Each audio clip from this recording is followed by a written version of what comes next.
네, 오늘은 철로역정 그 두 번째 시간으로서 생명으로 인도하는 문이라는 제목을 통하여서 함께 하나님의 은혜를 나누고자 합니다. 지난주에 정지호 목사님께서 철로역정이라는 책은 어떠한 책인지, 어떠한 배경 속에서 쓰여져 있는지를 잘 설명해 주셨습니다. 그렇기에 한 번만 더 이 부분에 대해서 설명하고 넘어가도록 하겠습니다. 철로역정이라는 책은 존 버년이라는 한 청교도가 그의 인생의 믿음의 고백이 담긴 내용이 적혀진 글입니다. 그렇기에 기독교 3대 고전에 들어갈 정도로 많은 이들에게 팔렸고 많은 이들에게 읽힌 도서이기도 합니다. 그런데 정작 이 철로역정을 읽어보았느냐라고 기독교인들에게 물어보았을 때에 생각보다 읽었다고 대답하는 분들은 그리 많지 않은 것 같습니다. 그런데 우리들이 이제 52주간이라는 긴 시간을 걸쳐서 철로역정의 한 부분 한 부분을 깊이 파고들고 은혜를 나누려고 합니다. 그렇기에 여러분들께서는 철로역정을 한 권씩 구매하셔서 어떠한 번역본이라도 좋으니까 한 권씩이라도 구매하셔서 먼저 읽어보시는 것을 강력하게 추천드립니다. 여러분들이 먼저 철로역정이라는 그 책을 처음부터 끝까지 읽고 난 뒤에 52주에 걸친 여정에 깊게 그 은혜를 파고 들어간다면 하나님께서 우리들에게 부어주시는 은혜가 훨씬 더 클 줄로 믿습니다. 그러하오니 감히 권면드리기는 이 철로역정을 꼭 한번 사서 읽어보시기를 다시 한번 추천드리는 바입니다. 네, 계속해서 말씀 보도록 하겠습니다. 우리들은 지난 시간에 서로 철로역정의 주인공 크리스찬이 자신의 죄를 깨닫고 절망 가운데 울부짖고 고통에 찬 부분을 함께 살펴보았습니다. 크리스찬이라는 이 인물은요, 멸망의 도시에 살고 있으며 이 상태로 계속 머물게 된다면 심판과 멸망에 이를 수밖에 없다는 사실을 분명하게 깨닫게 되었습니다. 그렇게 크리스찬이라는 이 인물은 깊은 절망과 탄식만을 마주하게 되었습니다. 자신의 어깨에 메고 있는 이 너무나도 무거운 짐이 자신을 결국에는 저 끝없는 구렁텅이로 빠뜨려 버릴 것이고 나는 그 심판을 피할 길이 없다는 사실을 깨닫게 된 것입니다. 그런데 크리스찬은 멸망의 도시에서 벗어나야 한다는 사실을 너무나도 잘 알고 깨달았음에도 불구하고 여전히 그 도시에서 벗어나려는 움직임을 보이지 않고 있었던 겁니다. 왜냐하면 자신이 이곳에서 탈출해야 된다는 사실은 너무나도 알고 있지만 어디로 가야 하는지, 어느 길로 도망을 쳐야지 이 멸망의 길에서 내가 생명을 건질 수 있을지 알지 못했기 때문에 그 자리에 그대로 머무를 수밖에 없었던 것입니다. 그런데 그때에 한 인물이 크리스찬에게 다가와 말을 걸기 시작합니다. 그 인물은 바로 전도자라는 인물이었습니다. 전도자는 크리스찬에게 다가와서 어떻게 하면 멸망의 길을 벗어날 수 있는지, 어떻게 하면 생명을 얻을 수 있는지 그 길을 가르쳐 주게 됩니다. 그리고 그 길을 따라서 크리스찬은 비로소 발걸음을 옮기기 시작합니다. 오늘 우리들은 이 장면을 통하여서 주님께서 우리들에게 가르쳐 주신 그 길이 무엇인지를 함께 살펴보고자 합니다. 크리스찬은 대피해야 할 곳을 몰라서 쓰러져 있었습니다. 이것이 복음을 처음 마주한 우리들의 모습입니다. 우리의 죄를 깨닫고 죄 앞에서 탄식합니다. 나는 죽을 수밖에 없는 운명이었구나. 나에게는 어떤 희망도 없는 존재였구나. 그 사실을 직면하게 되는 겁니다. 그런데 여전히 그 자리에 머물러 탄식할 수밖에 없게 됩니다. 왜냐하면 그 죄로 말미암아 우리는 어떤 방법으로도 나를 구원해낼 길이 없다는 것을 깨닫기 때문입니다. 도망쳐야 합니다. 피해야 합니다. 그런데 그 길을 도무지 알지 못하는 겁니다. 그런 우리들에게 예수님께서는 피할 곳을 가르쳐 주셨습니다. 오늘 우리들이 함께 읽었던 본문 13절의 말씀입니다. 좁은 문으로 들어가라. 멸망으로 인도하는 문은 크고 그 길이 넓어 그리로 들어가는 자가 많다라고 예수님께서 가르쳐 주셨습니다. 주님은 두 가지의 길을 말씀하셨습니다. 넓은 길과 좁은 길입니다. 넓은 길은 우리들에게 익숙한 길이고 편안한 길이었고 여태까지 살아왔던 길입니다. 아무런 저항도 없는 곳이며 무엇보다 많은 사람들이 이미 향하고 있고 머물고 있는 길이기도 합니다. 그렇기에 우리들은 자연스럽게 많은 사람들이 향하고 있는 그 길로 발걸음을 옮기게 됩니다. 다른 길로 벗어나는 것은 쉽지 않기 때문입니다. 인간은 스스로 하나님을 선택할 수가 없습니다. 그렇기에 더더욱이나 좁은 길로 들어가려 하지 아니하고 넓은 길을 찾아서 헤매이고는 합니다. 그렇기 때문에 많은 사람들은 그 넓은 길로 걸어가게 됩니다. 아니, 어쩌면 자신들이 넓은 길로 가고 있다는 사실도 모르고 있을지도 모릅니다. 그런데 주님께서는 분명히 가르쳐 주십니다. 그 넓은 길로 가다 보면 그 마침은 멸망뿐이라고 말씀하셨습니다. 그렇다면 좁은 문은 어떻습니까? 본문 14절 말씀을 보도록 하겠습니다. 생명으로 인도하는 문은 좁고 길이 협착하여 찾는 자가 적음이라 라고 말합니다. 예수님께서는 그 좁은 길을 향하여 생명으로 인도하는 문이라고 설명하고 있습니다. 예수님은 좁은 문을 생명으로 인도하는 문이라고 표현하시며 이 문은 좁고 협착하다라고 설명합니다. 왜냐하면 이 문을 들어갈 수 있는 자는 자기의 의로움을 내세우지 않는 자이기 때문입니다. 자기의 의를 내세우며 화려한 옷들로 자신을 치장한 사람은 그 문으로 들어가기에는 걸리는 것들이 너무나도 많습니다. 화려한 왕관을 둘러싸고 화려한 망토를 두른 사람들은 그 길로 걸어갈 수가 없다는 겁니다. 전도자는 그러한 예수님의 가르침을 따라서 크리스찬에게 너는 좁은 길로 가야 한다. 저 좁은 문으로 들어가면 네가 살 수 있다라고 가르쳐 주었습니다. 그렇기에 저 언덕 너머에 보이는 좁은 문이 너는 보이느냐라고 크리스찬에게 질문을 하게 됩니다. 그런데 크리스찬에게는 다시 한번 문제가 발생하기 시작합니다. 바로 크리스찬이 아무리 전도자가 가리키고 있는 저 좁은 문이라는 것을 바라보아도 자신의 눈에는 그 좁은 문이 도무지 보이지 않았다는 겁니다. 유일한 피할 방법을 크리스찬은 들었습니다. 알게 되었습니다. 좁은 문으로 가면 나는 살 수 있구나 깨닫게 되었습니다. 그런데도 여전히 크리스찬의 발걸음은 도무지 떨어질 수가 없었던 겁니다. 왜냐하면 그 좁은 문으로 가는 길을 여전히 모르기 때문에요. 좁은 문이라는 존재는 알게 되었는데 그곳으로 가는 방향을 일체 모르기 때문에 그는 머뭇거리며 주저할 수밖에 없었던 겁니다. 그렇다면 우리들은 왜 존 버년이라는 이 청교도 신학자가 크리스찬이라는 이 인물이 좁은 문을 보지 못했다라고 설명했는지 한번 그 이유를 살펴보려고 합니다. 먼저 크리스찬이라는 사람은, 그리고 오늘 우리들은 죄로 인해서 영적인 시야가 어두워졌기 때문입니다. 욥기 9장 11절 말씀을 보면 그가 내 앞으로 지나가시나 내가 보지 못하며 그가 내 앞에서 움직이시나 내가 깨닫지 못하느니라 라고 기록합니다.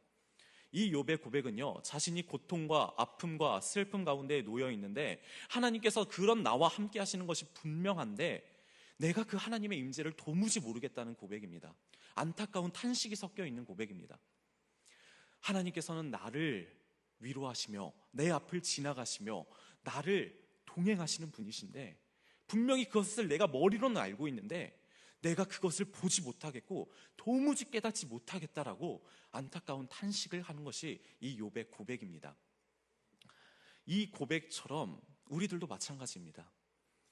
우리는 단순히 약하기만 한 존재일 뿐만이 아니라 하나님이 우리와 가까이 계심에도 불구하고 하나님을 깨닫지 못하는 영적으로 눈이 멀어버린 존재들이라는 것을 성경은 계속해서 가르쳐주고 있습니다.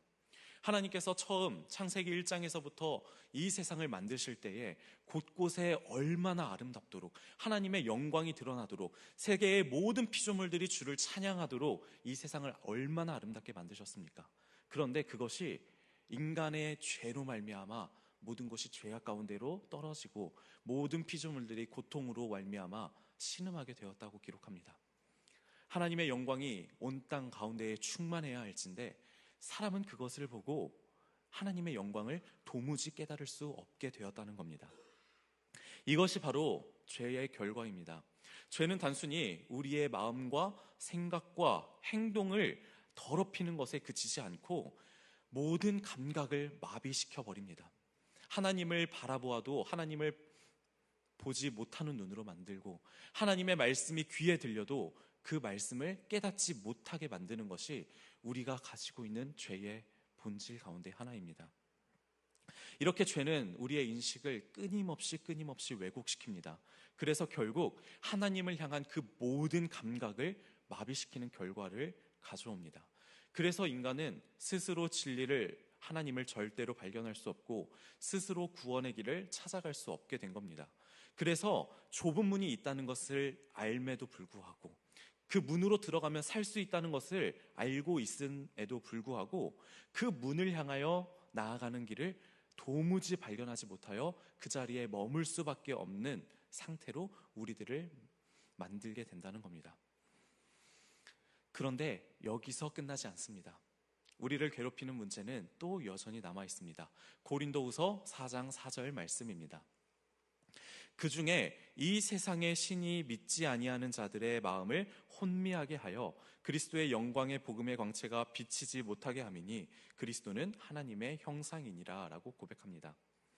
성경은 오늘 이 고린도후서 4장은 사탄을 이 세상의 신이라고 표현합니다. 그리고 그가 하는 일에 대해서 분명하게 밝혀주고 있습니다. 그가 단순히 우리들을 시험에 걸려 넘어뜨리게 하는 존재일 뿐만이 아니라 우리의 눈과 귀를 가려서 하나님의 음성이 들려도 듣지 못하도록, 하나님의 영광이 비춰도 보지 못하도록 우리의 눈과 귀를 완전히 틀어막고 있다는 것을 가르쳐 주고 있습니다. 이렇게 본다면 정말 우리들의 상태는 너무나도 끔찍하고 아무런 소망도 없는 것처럼 보입니다. 우리의 내면에서는 죄가 우리의 시야를 가리고 있습니다. 하나님을 도저히 알지 못하게 가리고 있습니다. 그런데 거기에 더해서 외부에서는 사탄이 이미 우리의 눈과 귀를 완전히 틀어막고 있다는 겁니다. 이런 이중적인 가림 속에서 우리는 자연스럽게 생명의 문을 발견하지 못하여 그곳을 찾아갈 수가 없게 되는 겁니다. 그 결과 인간은 단순히 길을 모르는 상태에 머무는 것뿐만이 아니라 더 나아가서 하나님을 적극적으로 거부하는 상태에 이르기까지 됩니다. 요한복음 3장 19절 말씀입니다.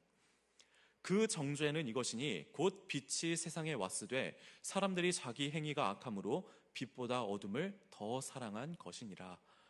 이 말씀은 인간의 상태를 더욱 근본적으로 보여주고 있습니다. 우리는 단순히 그 생명의 문을 바라보지 못하는 존재일 뿐만이 아니라 보기조차 원하지 않는 존재라는 것입니다.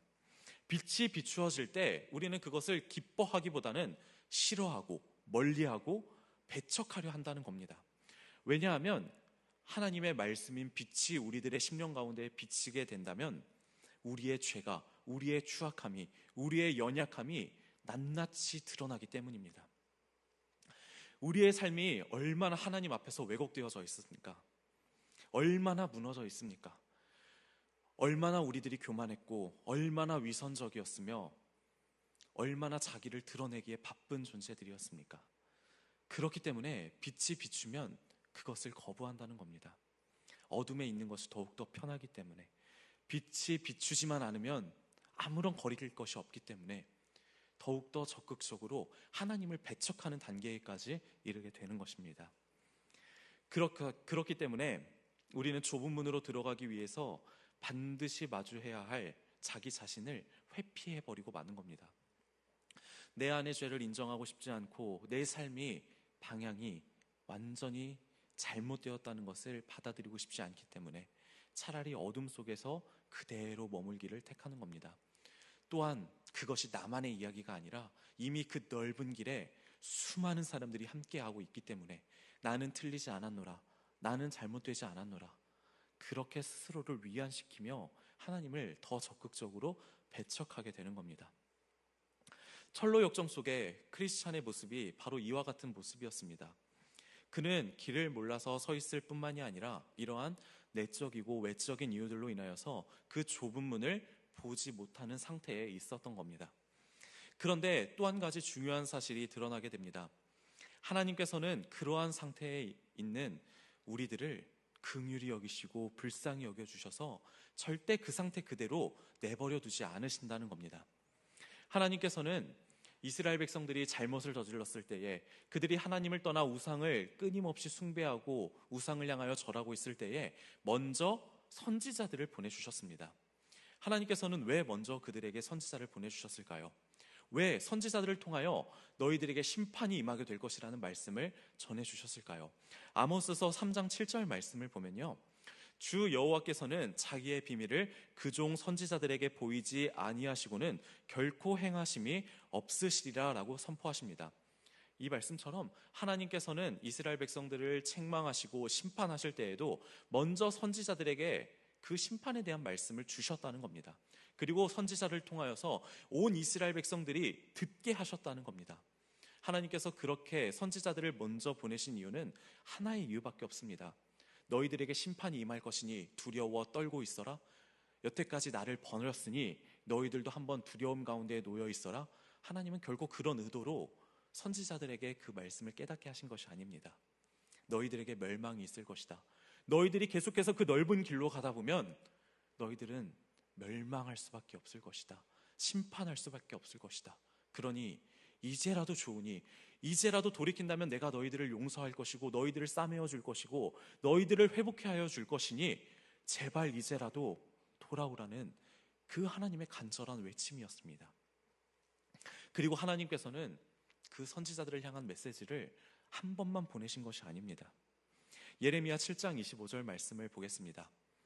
너희 조상들이 애굽 땅에서 나온 날부터 오늘까지 내가 내 종 선지자들을 너희에게 보내되 끊임없이 보내었노라 라고 예수님은 말씀합니다. 하나님은 말씀합니다.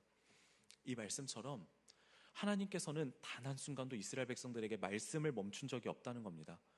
이스라엘 백성들을 언제나 사랑하시는 마음으로, 그들이 지금이라도 돌아오기를 바라는 마음으로 끊임없이 선지자들을 보내셔서 그들에게 말씀하셨다는 겁니다. 돌아오라고, 지금이라도 너희들이 살아나라고 하나님께서는 그렇게 요청하셨던 겁니다. 그리고 이러한 하나님의 은혜는 다시 한번 철로 역정 속에서도 동일하게 나타납니다. 좁은 문을 보지 못하고 방황하는 크리스찬에게 하나님은 전도자를 보내셨고 그를 통해 다시 한번 길을 제시하셨습니다. 그리고 전도자는 그 길을 매우 중요한 질문을 크리스찬에게 던지게 됩니다. 당신이 그 좁은 문을 보지 못한다면 저 언덕 너머에 있는 빛은 보이십니까? 라는 질문이었습니다. 그러자 크리스찬은 다행히 그 빛은 보인다라고 대답을 합니다. 그리고 전도자는 말합니다. 그렇다면 그 빛을 따라가십시오. 그 빛을 따라가다 보면 좁은 문을 만나게 될 겁니다. 그 말을 들은 크리스찬은 주저하지 않고 발걸음을 옮기기 시작하여 빛을 따라 걸어가는 사람이 되게 됩니다. 이처럼 철로 역정을 통하여서 존 버년이 말하고자 하는 바는 너무나도 명확합니다. 그리고 오늘 본문이 우리들에게 가르쳐 주고자 하는 것도 너무나도 명확합니다. 우리들이 진정 참된 크리스찬들이라면, 진정 예수 그리스도를 믿는 자들이라면 좁은 문이 보이지 않는다 할지라도 그 빛을 따라서 걸어가야 한다는 겁니다. 한 걸음 한 걸음 그 빛을 따라서 걸어가는 것이 우리 크리스찬들의 정체성이라는 것을 보여주고 있는 겁니다. 그렇다면 우리는 어떻게 그 빛을 향해 빛을 따라 걸어갈 수 있겠습니까? 시편 119편 105절 말씀입니다. 주의 말씀은 내 발의 등이요 내 길의 빛이니이다. 유명한 말씀입니다.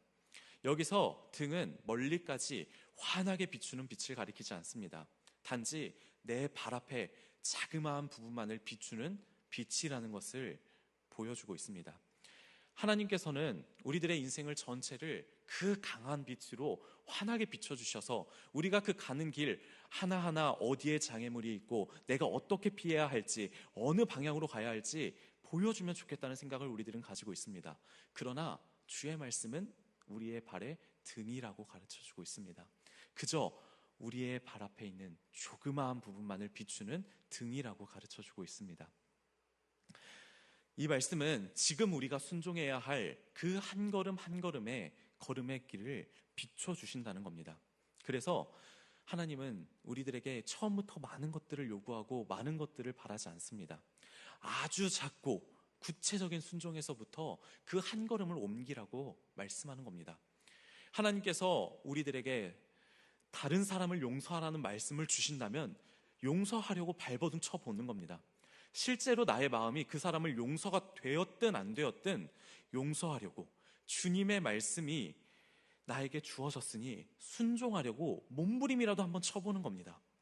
만약에 하나님께서 기도하라는 마음을 주시고 말씀으로 우리에게 비추신다면 미루는 것이 아니라 그 자리에서 바로 무릎을 꿇고 기도해 보는 겁니다.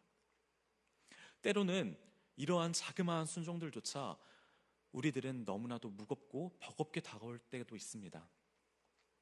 손해보는 선택 같고, 나를 낮추는 선택 같고, 내가 다른 사람들에게 인정받지 못하고 나에게 아무런 유익도 없는 것처럼 보이기 때문에요. 우리는 하나님의 말씀 앞에서 이처럼 끊임없이 계산합니다. 빛이신 그 말씀이 나에게 비추고 있음에도 불구하고 그 빛을 향하여 한 걸음 내딛기조차 주저하는 것이 우리들의 모습입니다. 그러나 그러한 유혹과 시험과 속삭임을 뒤로한 채 한 걸음 한 걸음을 옮기기 시작할 때 우리들에게는 놀라운 변화가 일어나기 시작합니다. 요한복음 8장 12절 말씀입니다. 예수께서 또 말씀하여 이르시되 나는 세상의 빛이니 나를 따르는 자는 어둠에 다니지 아니하고 생명의 빛을 얻으리라. 예수님께서는 우리들이 예수님을 향하여 한 걸음 한 걸음 옮기다 보면 생명의 빛을 얻을 것이다 라고 말씀합니다. 이 말씀처럼 우리들이 빛을 향하여 걸어간다는 것은 단순히 방향을 가리키는 것이 아닙니다. 빛이신 예수 그리스도 그 자신을 바라보고 그 예수 그리스도의 발자취를 좇는 것이 우리가 빛을 향하여 걸어간다는 것입니다. 말씀에 순종하여 한 걸음 한 걸음 내디딜 때 우리는 조금씩 어둠에서 벗어나 생명의 빛 가운데로 인도함을 받게 됩니다. 그리고 그 길의 마지막은 어떻습니까? 잠언 4장 18절 말씀입니다. 잠언 4장 18절 말씀 한번 같이 읽어보도록 하겠습니다. 시작. 의인의 길은 돋는 햇살 같아서 크게 빛나 한낮의 광명에 이르거니와. 아멘. 사랑하는 성도 여러분들, 이 말씀이 바로 하나님께서 우리들에게 약속하신 신앙의 여정입니다. 성도의 길은 처음부터 밝지 않다는 겁니다.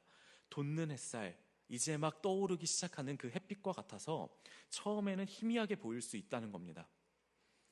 그러나 우리들이 믿음으로 순종으로 그 한 걸음 한 걸음을 옮기다가 보면 새벽빛과 같이 어두움과 빛이 뒤섞인 그 상태에 있었지만 가다가 걸어가다 보면 그 빛이 아주 조금씩 더 환하게 우리들을 비춰준다는 것입니다. 그렇기 때문에 우리들은 이 하나님의 약속을 붙들어만 합니다. 우리의 처음이 새벽빛과 같이 희미하다 할지라도 하나님께서는 그 빛을 조금씩 더 빛난 광채로 바꾸어 주시겠다고 약속하여 주셨습니다. 우리들이 처음 그 순종의 걸음을 딛다 보면 흔들릴 때가 너무나도 많습니다. 순종했는데도 나의 상황이 변하는 것 같지 않고 나의 순종이 어떤 의미를 가지고 있는지 의심이 들 때도 있습니다. 그러나 하나님은 약속하는 겁니다. 내가 너를 향한 그 빛을 비추기를 절대로 멈추지 않겠노라. 너가 이 빛을 보고 따라올 때까지 너를 향하여 그 빛을 계속해서 비추어 주겠노라. 그리고 우리들이 그 빛을 향하여 한 걸음 한 걸음 내딛기 시작한다면 그 빛은 조금씩 더욱 밝아져서 한낮의 해와 같이 아주 뜨겁게 너희를 비춰줄 것이다. 그렇게 약속하여 주시는 것입니다. 한 걸음의 순종이 또 다른 한 걸음의 순종으로 이어지고 그 순종이 쌓이다 보면 우리의 삶은 반드시 더 밝아질 겁니다. 어제보다 오늘보다 내일이 더 분명해질 것이며 흔들리던 우리의 마음이 붙들리게 될 것이고 순종으로 인하여 두려움이 확신으로 바뀌게 될 겁니다. 어둠 속에 있던 삶이 빛 가운데로 옮겨지게 될 것입니다. 이전에는 손해라고 생각했던 그 모든 순종들이 하늘의 상급이 되어 우리를 기다리고 있다는 것을 믿음으로 믿고 보게 되는 것입니다. 그리고 마침내 우리들은 그 끝에서 더 이상 길을 의심하지 않는 자리로 들어가게 되며 더 이상 흔들리지 않게 되며 하나님 앞에 분명하게 서게 될 줄로 믿습니다.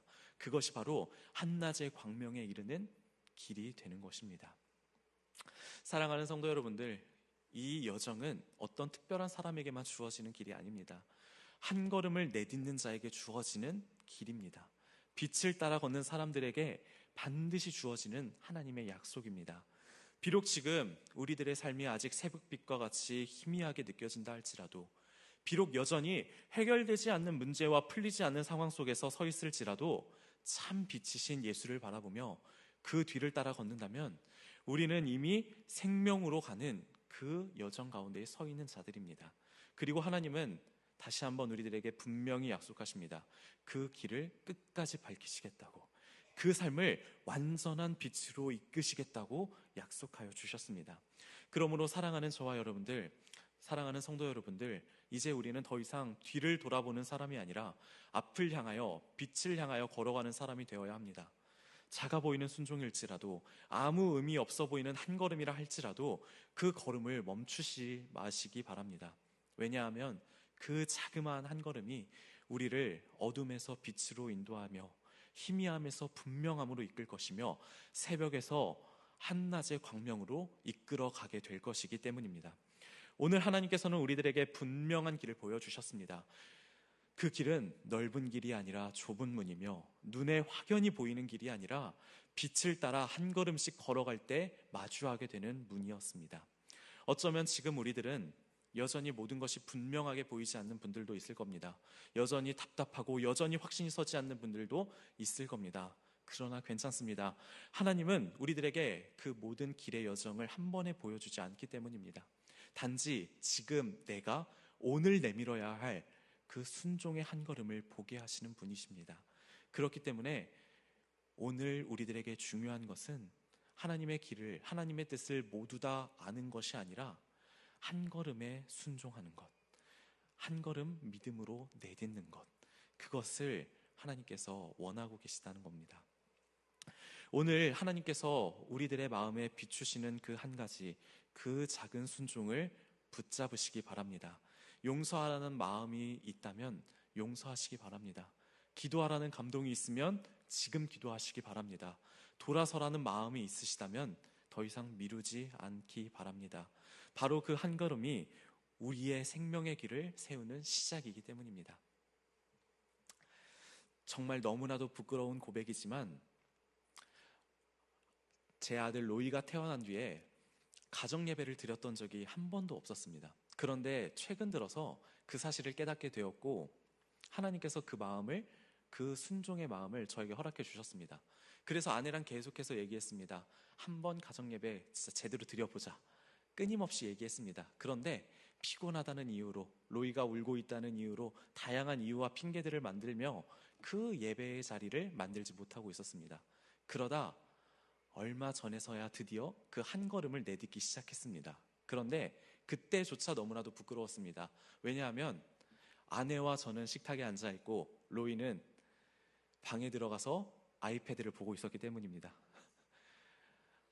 이 예배 자리에 함께하면 처음 시작인데 얼마나 울까, 얼마나 예배가 진행이 안 될까 하는 우려하는 마음으로 너는 방에 들어가서 아이패드를 보고 있거라, 우리는 여기서 예배를 드리겠노라 라면서 예배를 드리려고 준비하던 때였습니다. 그렇게 사도신경으로 우리의 신앙을 고백하고 나서 찬양을 부를 때였습니다. 찬양을 부르려고 입을 딱 뗀 순간 갑자기 방 안에 있던 로이가 소리를 지르는 겁니다. 소리를 지르면서 뛰쳐나오기 시작했어요. 뛰쳐나오면서 로이 자리가 있거든요. 그 자리에 딱 앉는 겁니다. 딱 앉고서 같이 찬양을 물론 로이는 찬양을 할지 모르지만 같이 즐겁게 찬양하면서 그 예배의 자리에 동참하게 되었습니다. 그제서야 저의 부끄러운 모습과 내가 얼마나 믿음이 없었는지를 다시 한번 깨닫게 되었습니다. 그리고 동시에 한 걸음의 걸음을 옮기니까 하나님께서 이런 은혜를 주시는구나, 이 자그마한 순종을 통하여서 하나님께서 우리 가정에 이렇게 큰 축복을 주시는구나, 그 사실을 깨달을 수 있게 되었습니다. 아내와 로이와 함께 가정 예배를 드리는 그 순간 정말 너무나도 기뻤습니다. 하나님께서 주시는 은혜로 충만한 순간이었습니다. 이와 같이 하나님께서는 우리의 기대와 소망을 뛰어넘어 일하시며 역사하시는 분이라는 것을 고백하시기 바랍니다. 삶으로서 그것을 간증해 내시는 저와 여러분들이 되기를 예수님의 이름으로 간절히 축복합니다. 철로 역정의 크리스찬이 만약에 그 자리에 그대로 머물러 있었다면 그는 결코 구원에 이를 수 없었습니다. 그러나 그가 빛을 향하여 한 걸음 한 걸음 내딛는 순간 그의 인생은 달라지기 시작했습니다. 오늘 우리들도 마찬가지입니다. 머물러 있는 신앙이 아니라 걸어가는 신앙이 되어야 합니다. 그러니 이 시간 함께 찬양하고 기도할 때 이 믿음의 고백을 드렸으면 좋겠습니다. 지금 제가 그 길을 다 알지는 못합니다. 그래도 괜찮습니다. 멀리 보지 못해도 괜찮습니다. 단지 오늘 주님께서 비추어 주시는 그 한 걸음의 순종을 우리의 삶 가운데에서 드리게 하여 주시옵소서. 그렇게 믿음으로 고백하며 우리 함께 찬양하며 나아가도록 하겠습니다.